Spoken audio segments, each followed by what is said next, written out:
আসসালামু আলাইকুম। আজ কথা বলবো এসআর ব্র্যান্ডের ল্যাপটপ নিয়ে। এসআর ব্র্যান্ডের ল্যাপটপ কেমন হবে বা এটার পারফরমেন্সটা মূলত কীরকম দেয়, তো সেটা নিয়ে আজকের মূলত এই ভিডিওটা করব। তো এটা হলো এসআর এসপেয়ার 3 যে মডেলটা, সেই মডেলের একটা ল্যাপটপ। এটা কিন্তু ব্র্যান্ড নিউ না, আমি বলে রাখি, এটা ইউজ ল্যাপটপ। এটা এসআর এসপেয়ার 3 মডেলের ল্যাপটপ।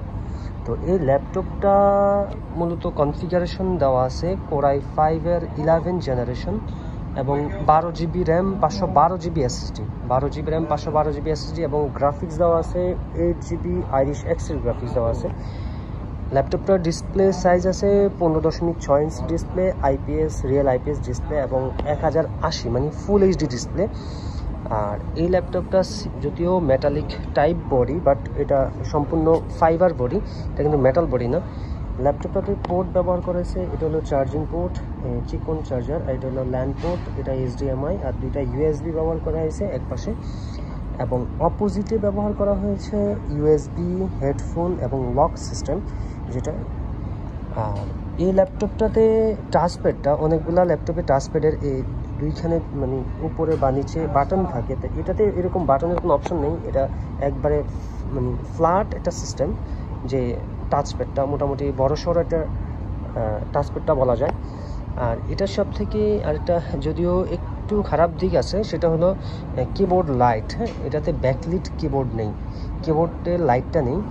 আর এটা ক্যামেরাটাও মোটামুটি 720 মেগাপিক্সেলের ক্যামেরা দেওয়া আছে, ব্যবহার করা আছে, তো খুবই ভালোই হবে। এবং পারফরমেন্স প্লাস ব্র্যান্ড, আসলে আমি মনে করি ব্র্যান্ড ডাজেন্ট ম্যাটার। যদি আপনার ল্যাপটপের প্রসেসর সেম থাকে, প্রসেসর যদি অ্যাকুরেট থাকে, সেটা যে কোনো ল্যাপটপে নেন না কেন আপনার পারফরমেন্স সেমই পাবেন। হ্যাঁ, তো এই হলো এসআরের ল্যাপটপ। মোটামুটি এসআরের ল্যাপটপ আসলে বর্তমান মার্কেটে ভালোই চলতেছে, বিশেষ করে এসআরটা একটু ফেমাস আছে বর্তমান গেমিং প্রসেসর যারা ব্যবহার করতেছেন তারা। তারপরও ওয়ার্ক স্টেশন কাজের জন্য, বিশেষ করে গ্রাফিক্স ডিজাইন, ভিডিও এডিটিং অথবা ফ্রিল্যান্সিং টাইপের কাজের জন্য, যেমন প্রোগ্রামিং, অটোক্যাড, এই টাইপ কাজের জন্য মোটামুটি আপনার মিনিমাম কোরাই 5-এর 8 মিনিমাম জেনারেশন, হ্যাঁ 8 লাগবে। আর 8 জিবি অথবা 16 GB হলে ভালো হয় র্যাম, এবং এসএসডি থাকবে 512 GB। এই টাইপের ল্যাপটপ মোটামুটি নর্মালি যে কাজগুলো বললাম এগুলো স্মুথলি করতে পারবেন।